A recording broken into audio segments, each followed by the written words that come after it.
everybody. Welcome to our Cello Tip Tuesday live stream. Yes. I am streaming both on Instagram and YouTube. So if you didn't know that I'm on YouTube, check that out using the link in my Instagram bio for those of you who might be new to my Instagram. So today I am going to focus on tips for cello technique, cello practicing, any questions you dolls have about the sending piece and song requests. However, this is more of an educational stream for those of you to get your questions answered. So if you do have a piece you would like for me to play, you can head over to my Patreon. I do have a tier there for piece and song requests. So I know many of you out there are budding musicians practicing away. Does anyone have any questions? Anything they would like for me to talk about or demonstrate? You know how it goes. If I don't get any questions, you're gonna get some improv. But don't feel like you're interrupting me when you hear some improv. So I'm gonna keep an eye on the chats here. And yeah, I'm just gonna play and rock out until I see a question in the chat, so.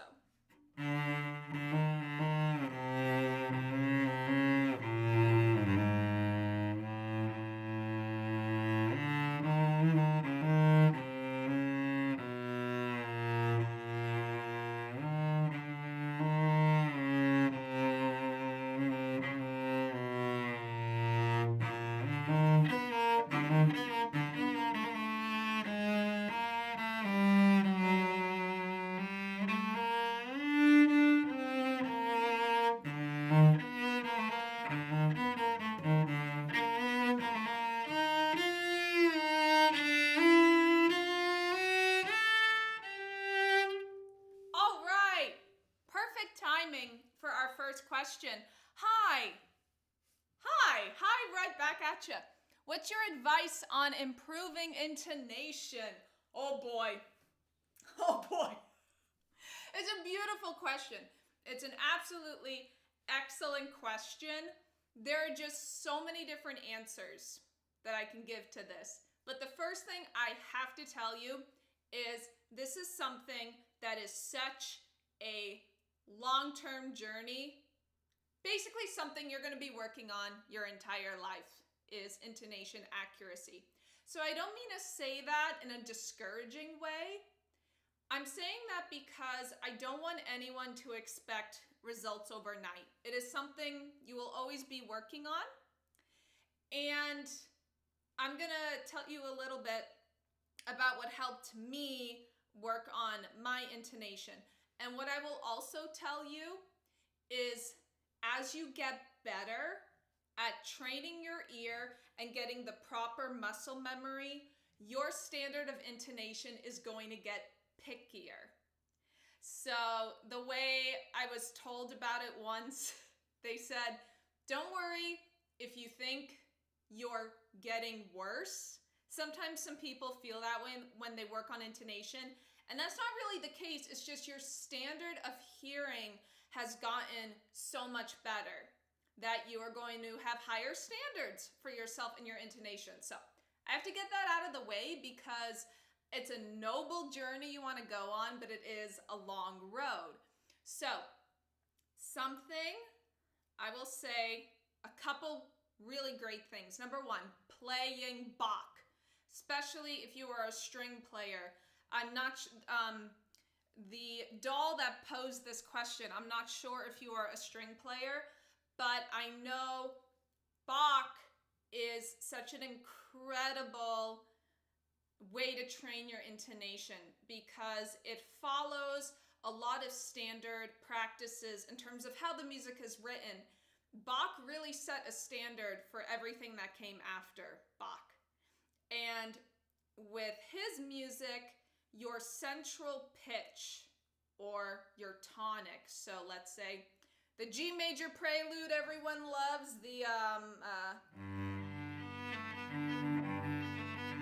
it's called the G major prelude because it's in the key of G.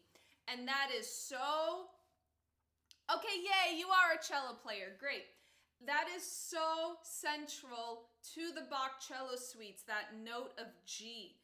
And especially with my most recent teacher for my last degree, he helped me to see Bach in such a different way. Mature musician. So, playing a lot of Bach. Yay, more cello opportunity. Not everyone has that opportunity to play with a pianist. So if you are currently in school, getting to play with a piano is very helpful for your intonation. And if you are rehearsing with a pianist, let's say you have a sonata or a concerto, ask your pianist to hold the chords of what they're playing. So, quick example, if I go back to that G major prelude, I know this isn't a piano part, but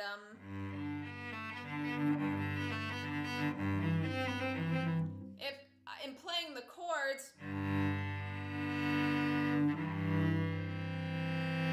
I'm holding the harmony. So if you're rehearsing with a pianist and they hold the harmonies for you, you can play slowly and listen to your pianist. And that is a big way to practice your intonation with a piano. If you don't have a piano, I'm going to try to do this really far away. So I use this like crazy in college. This is my metronome. It's an Intelli IMT 301. I'm going to hold it.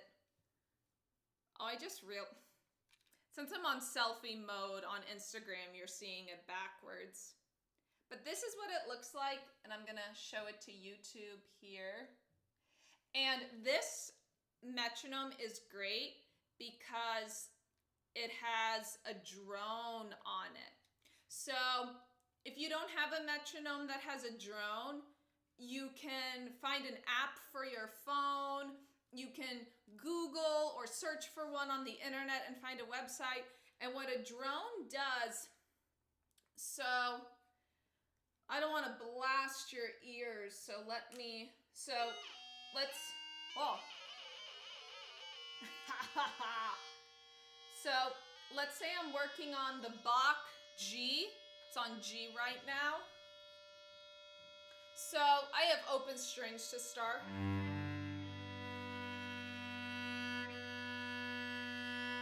But you hear that B? Now if I play it out of tune,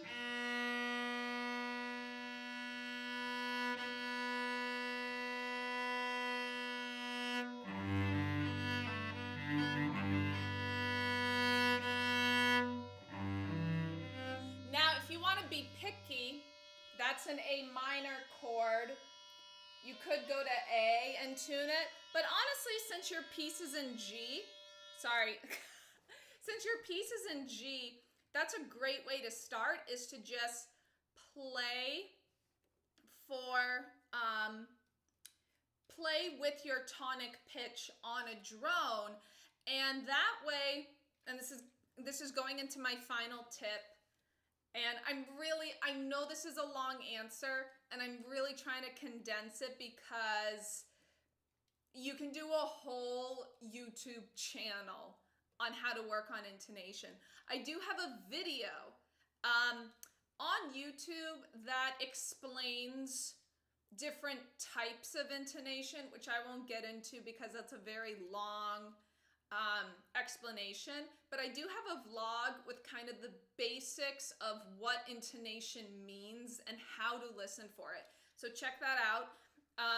But yes, so having this drone on G in our example of the Bach cello suite, by having this G drone on, again, the G is our tonic or our home key. When you have this G going, you are going to hear every time you arrive to that key note, every time you arrive to that key harmony of the G major chord. So that drone is going to be your little reminder of when you arrive to G. And that is so important for my last tip, learning basic music theory. That is really going to help you learn how to tune yourself.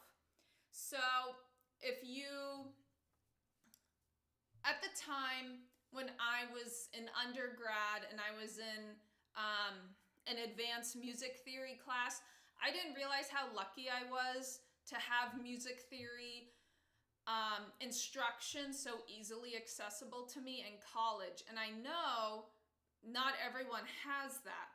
So I was in a very fortunate place, and it can be difficult if you're not in a conservatory. There are books on intonation. I'm sure there are, but there are music theory basic books, courses online, and basically you want to know where chords should lead, and that will influence your intonation. Now, this sounds very complicated. It can get complicated, but basically using a drone, working with a pianist, that already will help you so much. Will help you so much. And also recording yourself and listening back. I know. Hello! I have, oh, hi! Sorry, whenever I see a personal friend in the chat pop up, especially when they're a musician I really admire, I get excited. Hello! Thank you for watching our Cello Tip Tuesday live stream. So, yes, we're talking about intonation. Someone says, come to Sydney. I wish. I've never been. It's on my bucket list. I really want to go. Oh, hello. Sorry, I'm getting so excited by all the people in the chat and I'm just veering off topic, but that's okay. Hello. Cello guy's here. The cello doll and the cello guy are in this live stream together. I saw cello guy was in Vegas.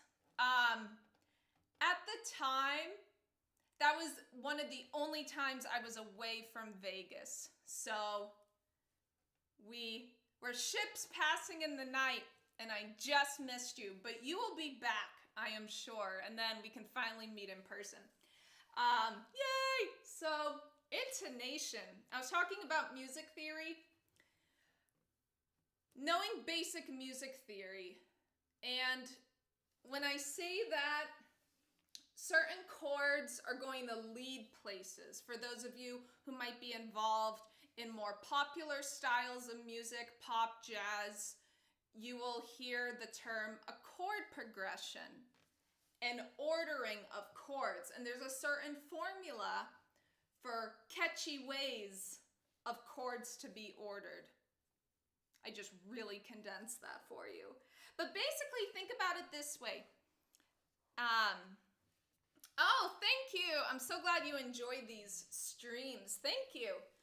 So here's a quick example of how music will lead you somewhere. If I'm playing a scale, I'm going to do G major because we've been talking about G a lot. So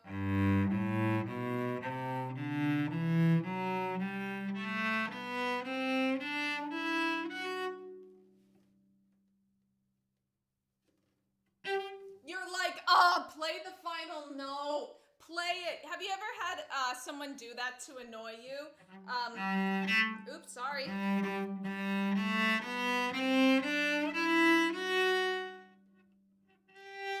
You know, you can hear that you want to go back to the main note.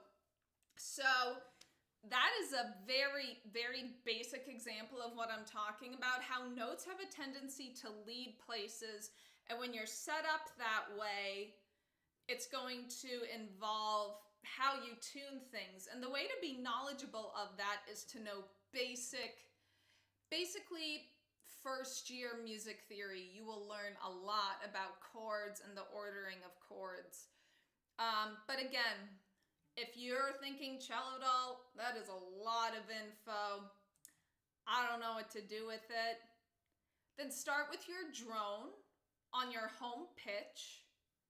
Whatever key your piece is in, start there. Start there.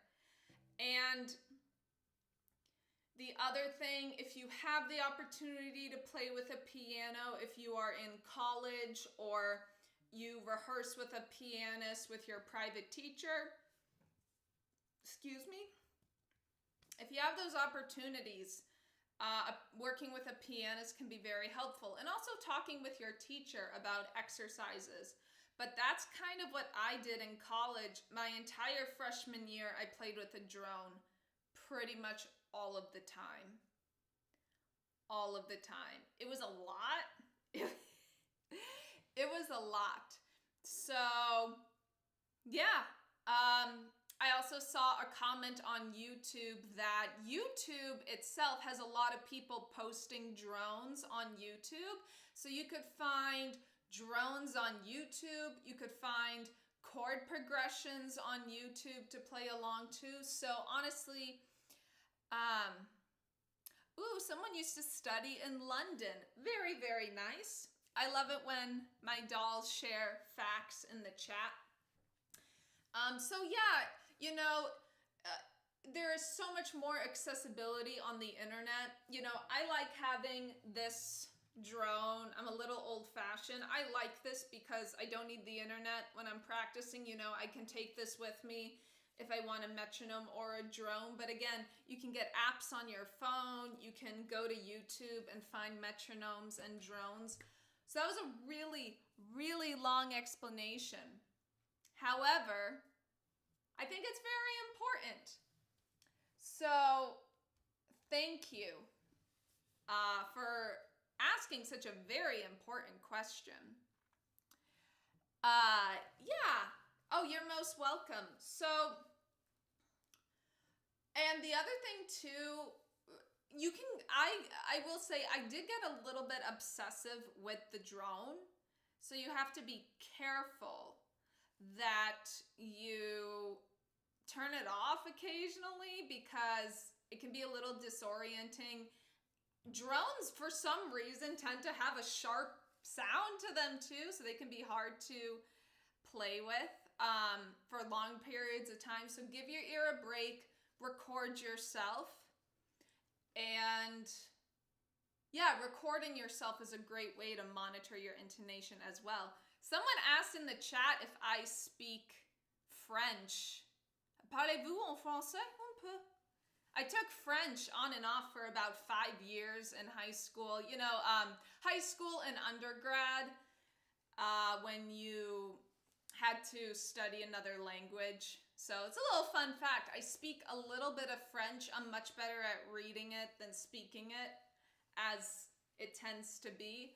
But I don't know, maybe someday I will spend time in a French-speaking country and maybe I'll get better. Who knows? But I speak basic conversational French, and I had to read. The biggest thing I had to do was I had to read a novel in French, and it's escaping me. I read a famous novel in French. Oh, this is going to bother me all day. I can't remember the name of the book. Am I from America? Yes, I am. Yes, I was born and raised and currently live in the United States. Yes, yes, yes. Can I play Twinkle Twinkle? Man, after playing for almost 21 years, I hope so. You know what? Until I get a new question, maybe I'll do some improvisation on Twinkle. How's that? I'll do a little theme and variations on Twinkle. Let's see. And I'll keep an eye on the chat for more questions. But yeah, let's do some improv on Twinkle. So.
can you, I think someone asked, can you play Bach number 6? Oh, I can, but I would need to practice it a lot before I played it live for you dolls. Cello Tip Tuesday is tips and improv. I can do basic melodies improv or my own improv, but Bach 6, man, I have to practice that. I'm sorry, Bach 6 is very difficult, and I don't want to wing it on a live stream. So maybe someday I'll do a live concert. I'll play some Bach 6. That'd be really cool. Yes, let me just check. Do I have any? I don't see any more questions yet. So I'm gonna do some more improv. I'm just gonna do my own stuff. Maybe I'll do some cello doll style. What's cello doll style? Oh, somebody asked a question. You don't want to hear cello doll style. I see how it is. You're gonna ask a question. That's fine. That's fine. Have you ever considered playing any jazz pieces or integrating jazz techniques into your playing? Man, I need to. I really need to, especially where I am right now in Las Vegas. Jazz is a big part of a lot of, and I mean, I guess what I'm saying is I hear a lot of jazz style in a lot of the shows I play in Vegas, and some groups I play with, one including the Pop Strings Orchestra. They have some musicians that can solo over anything. It is incredible to play with musicians like that can jam and solo over everything.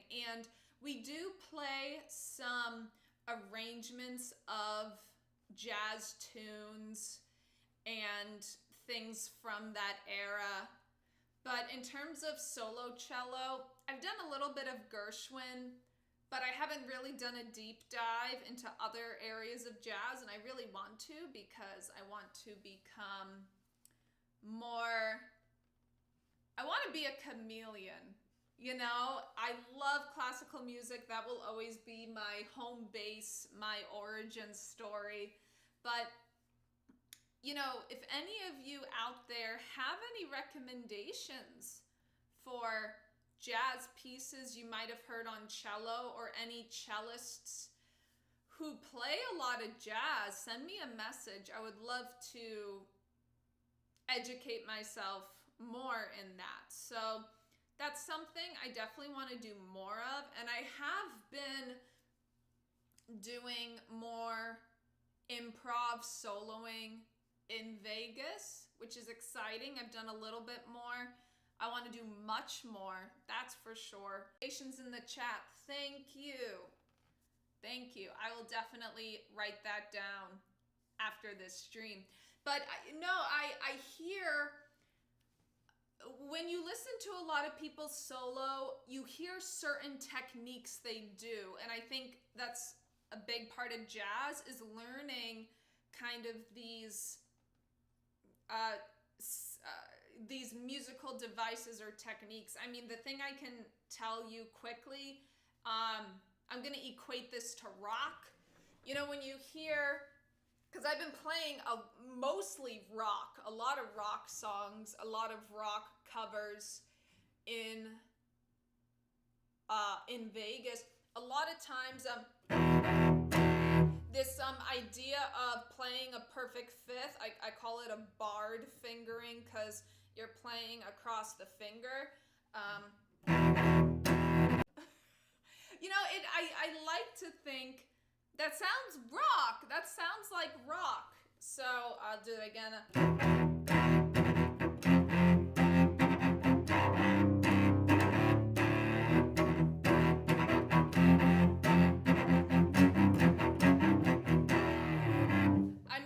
I'm just making up something, but there are these little tricks and ways to play the notes that people associate with styles. So long story short, I would love to learn more jazz so I can have more tools and different ways, different styles that I can solo in when I get the chance to solo. So I would love to do more jazz, yes. And for those of you who might not know Wendy Law, she has a residency right now. I believe she might still be on it on a cruise line, and she plays quite a bit of jazz and famous classical pieces. So it's cool to see what she's doing on there too. But yeah, thank you for the suggestion on YouTube, and feel free to message me or send any more. So I'm gonna do a little bit more playing. I'm just keeping an eye on the time. Yeah, to see if you have any more questions. If not, I would love to talk with you about some of the things that, hello in the chat.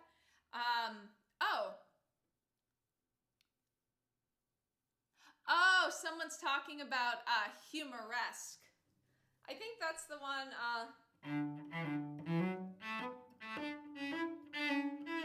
I think that's the one. I loved humoresque. That was very fun. That's a very fun piece.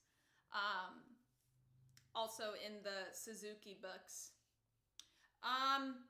Actually, let me think about some of the things I've been talking about with my students lately. Let me think.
All right.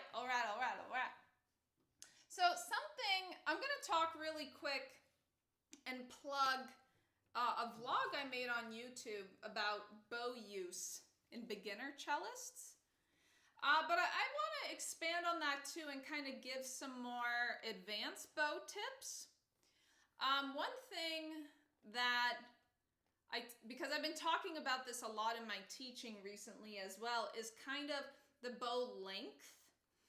And one thing too that I don't know if everyone, I certainly, hold on.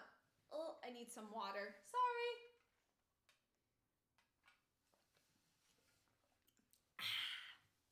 Yum, yum. So, something about the bow that I think is very important is to start linking technique with a character or an emotion. So one way composers do that is through dynamics. Is something loud? Is something soft? That's a great kind of step one. Oh, someone just said I look like an actress, Ruby Rose. I've gotten that name before. So I'm going to look up that person because I'm very curious. Thank you. That's very nice.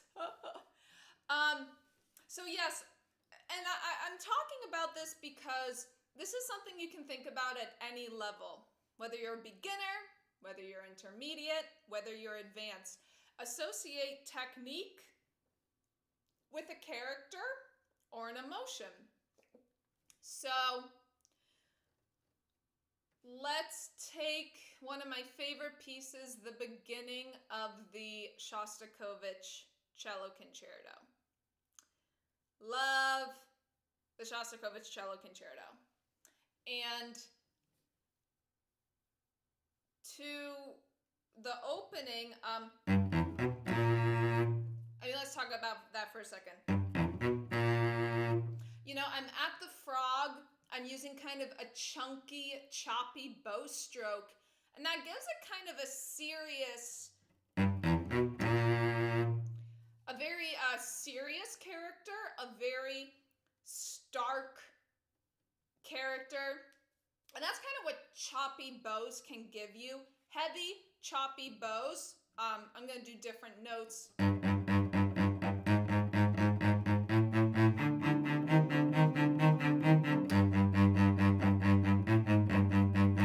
You know, that gives kind of a forward, determined, and think about that with a piece. Now, if we do something completely different, I'm going to take something I've been working on with a lot of my students, May Song from the Suzuki books.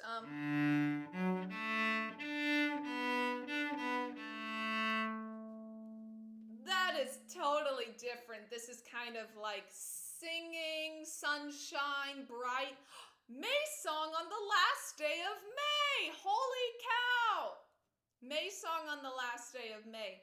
So if I play it with that short bow, the determined bow,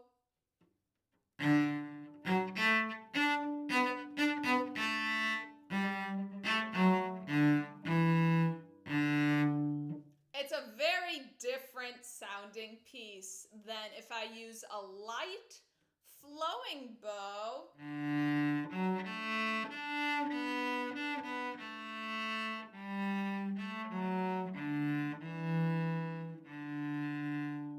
It's very different sounding. So no matter what level you are, the bow is a great way to start thinking about emotion with technique. So that is really important, and you can do it in any level. Professional to beginner, does not matter. You can think about technique with emotions. So let me think of another example. I mean, even do it in your etudes. I think there's a popper.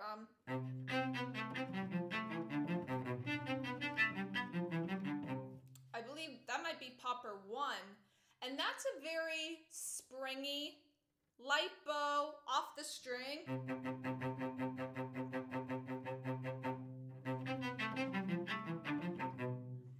And that's reminds me of like bubbles, kind of. Now, if I were to play it with that choppier, heavy bow, well, now we might have happy elephants and not bubbles. So your bow is a very powerful tool for conveying character and emotion. And if you're thinking, well, cello doll, I'm a beginner and that's a lot to juggle, try associating it with dynamics. So associating dynamics with bows, if you want a louder, bigger sound on your cello, then, oh, quickly, someone has a question. Do you have a vlog about that? I struggle a lot with the bow. Well, lucky you, I have a 2-part vlog series on the most common mistakes beginners make with the bow. And this is speaking from my own teaching experience of what I have seen. And it's something I remember way back when I first started learning cello, or things I hear teachers reference a lot.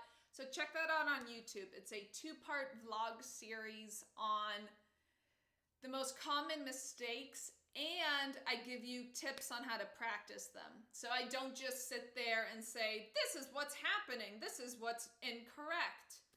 I actually give you advice on how to practice them. So yes, there is a vlog on YouTube. And I'm gonna go back to the bow really quick, but I just wanna say, my dolls, if there is something that you really are having a difficult time with, I can't always promise I can do them, but you're more than welcome to send a suggestion. You know, if I get a lot of suggestions from my doll saying, hey, cello doll, I'm really struggling with second position. How do I find second position? If I see 5 or 6 of you are having that problem, I'll be more likely to make a vlog on it. And, you know, I do want to help with what you dolls need. So don't be afraid to send me a message with a request. Again, I can't promise it, but I'm always interested in what you all want to learn about. So check out the channel, see what I have. There are a lot of bow videos on there. So let's go back to dynamics. So if you want to have a bigger sound on the cello, bigger sound, bigger bow. Bigger sound, bigger bow. And make sure you have a healthy, hefty amount of weight in the string. Because if you are not really in contact with your weight, you won't get to the core of the string and the core of your sound. So I'm going to try to pick a note. That is a good amount of weight. But if I'm going to try to half that weight. Do you hear kind of that scratchy, surfacey sound?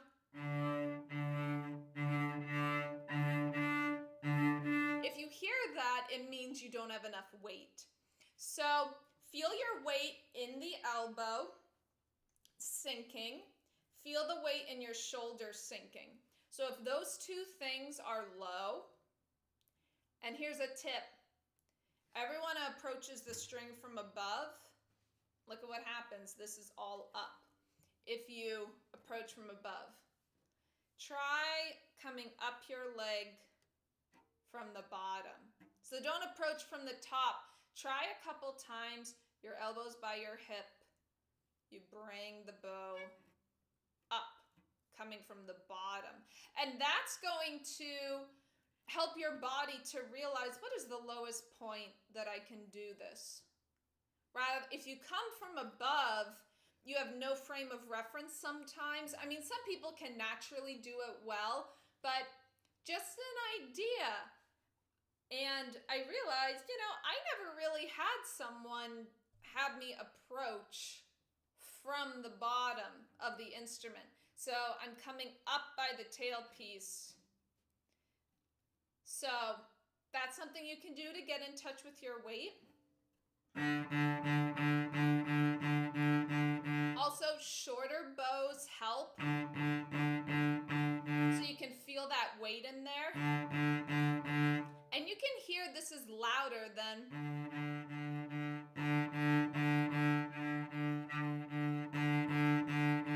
And I'm not changing the bow length so much, I'm changing the weight. So bigger bows, heavier bows are going to give you a louder sound. And if you want to sustain a louder sound, you have to sustain the weight. And the culprit is the tip. If you keep... I shouldn't talk while I'm demonstrating because then you might not hear it. Listen to the dynamic.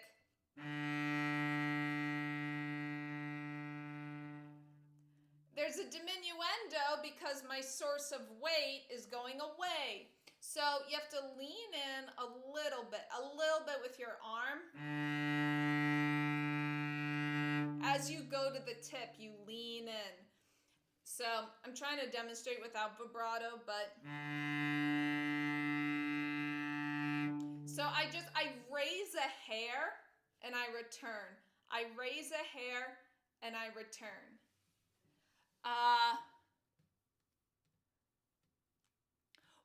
someone is watching this at 5 a.m. in the morning. Wow! That's awesome. Good morning. I hope Chelly and I can start your day with some awesome cello tips. So, yeah, so I lean in. I lean in a little bit. Let me turn to the side and try to avoid all of my cables. I'll have to take a picture sometime, but this setup, there's a lot of cables everywhere for these streams. So I raise the hair, but when you return, you're not allowed to stay raised. You gotta open and close. It's like a hug. You have to open and close. So that's gonna help you with your weight, your tone production, and your volume. It's all interconnected, all very, very important. So those are some techniques for a loud sound, and techniques for a softer sound are pretty much the opposite, where you're gonna have smaller bows, shorter bows, and a little less weight. Another tip for dynamics is the bow contact point. Where am I playing? Am I up by the fingerboard? Am I down by the bridge? Am I in the middle? So the closer you get to the fingerboard, the softer your sound will be. The closer to the bridge, the louder you will be. So,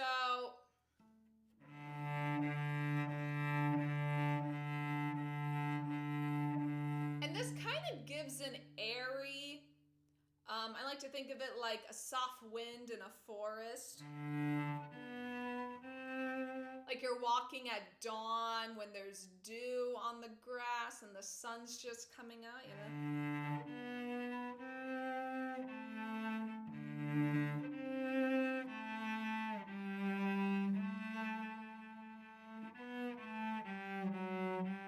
It's very delicate. And you have to keep in mind, I am using a little less weight. And you're thinking, yeah, but Cello Doll, you're using a lot of bows. I thought you said that's what you do for loud stuff. Well, it is. But you can be loud and short. So you have to realize you can't just take all of one technique and put it in only one category. There is going to be overlap. So don't worry about that. You know, if I'm playing something soft, I still want a sustained tone. I still want a beautiful ringing tone that is lyrical and long. So you need long bows. Want to know something really cool?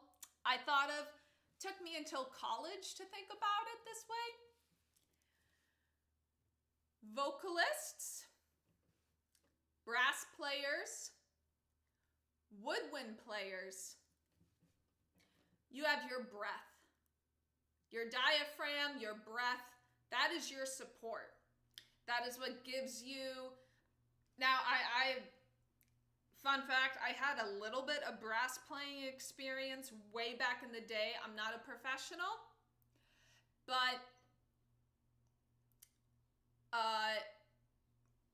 talking to these players and these musicians, that is what they use, is their diaphragm and their, you know, they feel their breath in various ways. For string players, our bows are breath. Think about that. Our bow is our breath. If you're always playing with a choppy bow, your lyrical lines are going to sound choppy. If you play long bows and you don't break the bows, that's what I mean by break the bows. When you stop in between all the time.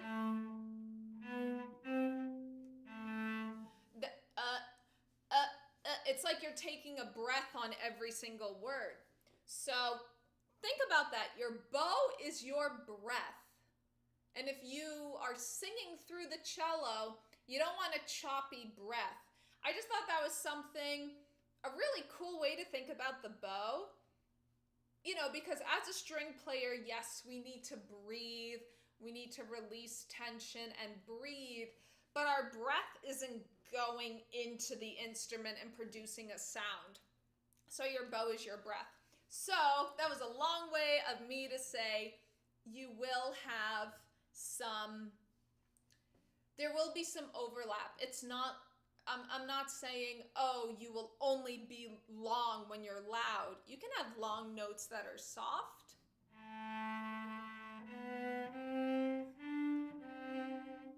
Now, if I were to go closer to the bridge, I need a little more weight, and I'm gonna try to play a similar grouping of notes.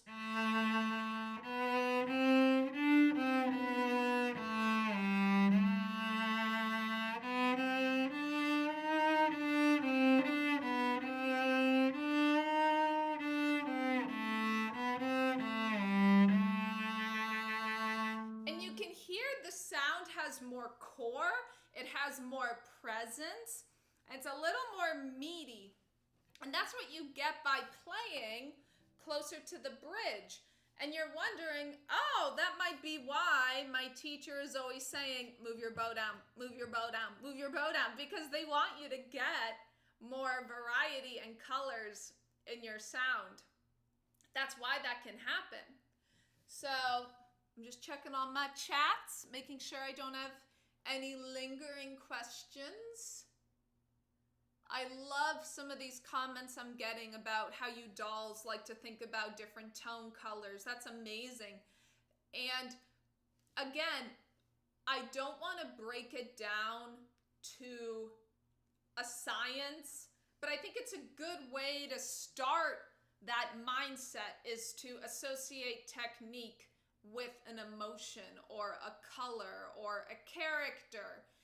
And in the words of my last teacher, Yehuda Hanani, he said, I believe he's the one who told me the concept that your technique should serve the music. So he sees everything so fluidly because he's such an amazing, insightful musician. So he can see these things fluidly. I still have to connect the dots a bit. But I thought that was a really cool way to think of things. Also, it makes techniques more fun.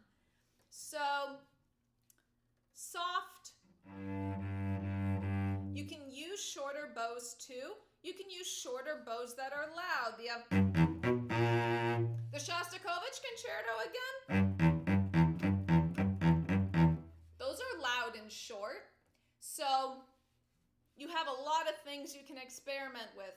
Weight, how much bow, and where vertically on the cello are you going to place that bow. So that's a fun tip with bow use. Now, I'm going to go into an intermediate advanced tip.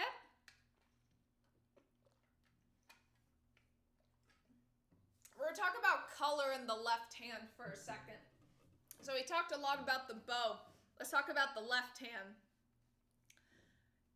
So we talked about the bow. Now what about the left hand? With the strings, each string has a unique color, a unique tone quality. The A string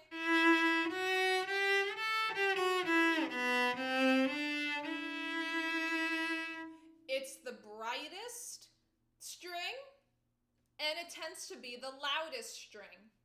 The D string is kind of like its mellow cousin.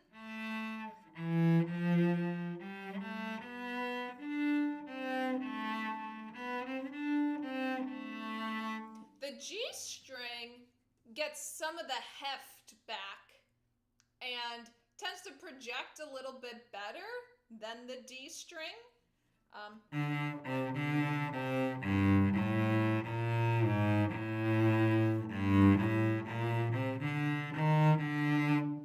And then the C string, oh, it's like chocolate. It's like dark, dark chocolate. Now again, your cello might have some subtle differences, but generally, each string has a unique sound.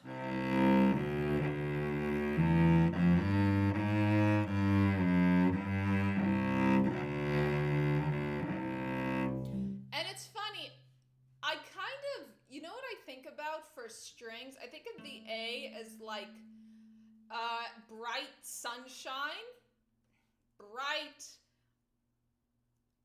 sometimes hot, sizzling. You know, the sun can get very hot. So the D string to me is like water. It's flowing, it's more mellow. The G string I like to think of as kind of a soil with maybe some rocks in it, because the G string can be kind of pungent. It's not like rich fertilized soil, it's like wild soil. And the C string is kind of like a powdery clay. It's not super rigid, but it's still dense, very dense, like clay.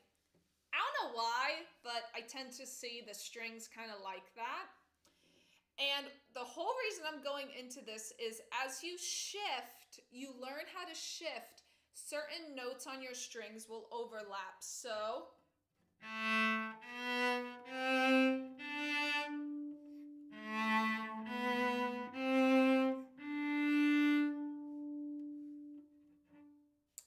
A. It's like, where are we?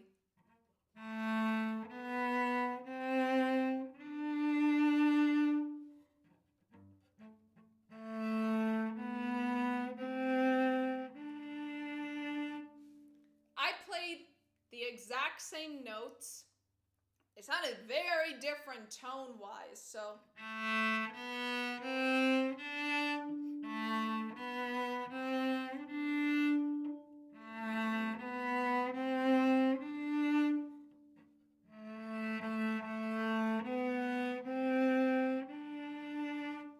Now, granted, I rarely play up here on the C string, okay. But especially between the D and A, with around the 4th position area, you can start thinking about where on the cello you want to play certain notes.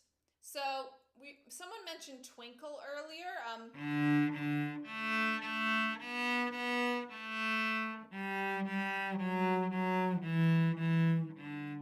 Well, I could also play.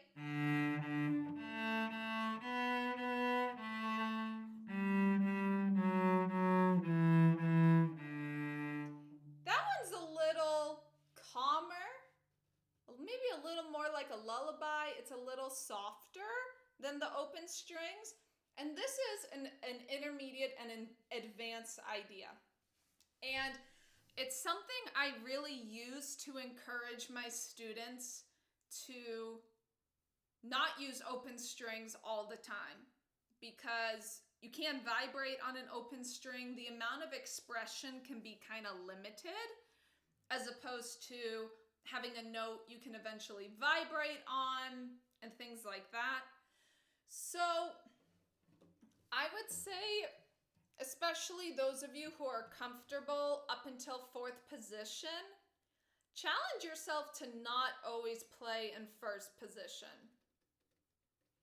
Because a lot of times the pieces people love when they hear cello, or, oh, I really want to learn that piece, you're going to have to learn how to shift in different positions anyways.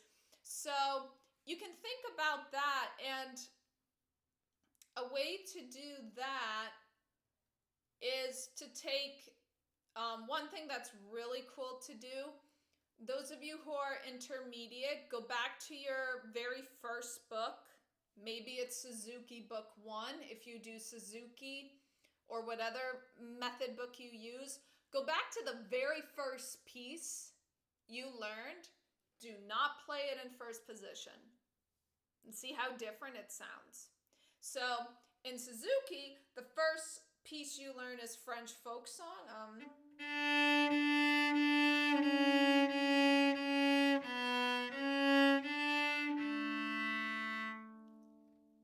How do I play that? Those notes, well, where's D?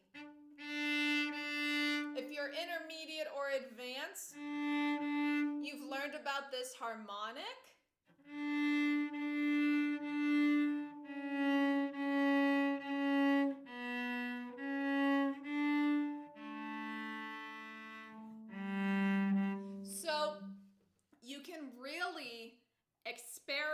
and challenge your brain and test your layout of the fingerboard. So that's a way for you to really open your eyes into all the different ways you can play the same pitches. And it really opens up your world in terms of colors you can get, characters you can portray. It's something I love talking about, if you couldn't tell, because I've been going on quite a bit about it. But seriously, go back to your earlier pieces, and again, you should, in order to do it effectively, you need to know at least up until your halfway natural harmonic, halfway in the half the length of the fingerboard, excuse me. Once you are comfortable with some of the notes up here, especially your D harmonic, that gives you a good range to experiment with. So I hope that makes sense and that it gives you dolls some ideas on what to practice and how to practice creatively. Again, associating a technique with a character or emotion, I really think it can change how you view your practice room possibilities. So do some emotional soul searching in your practice room this week. See how it goes and see what you might discover. And it could also allow you to think of techniques more fluidly, especially bow techniques. All right, my dolls, I can't believe it. This hour flew by. Thank you all so much for, excuse me. Thank you all so much for contributing such wonderful questions for this live stream. I know it's the end of May, but it was still my birthday month, I will say.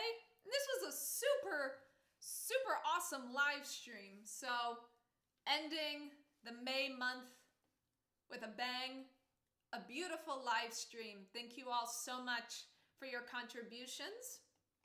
And I do these at the end of each month. So, oh, you're welcome to everyone in the chat. You're most welcome. So, again, I do these at the end of every month. I try to do the last Tuesday or the second to last Tuesday, Cello Tip Tuesday, live stream.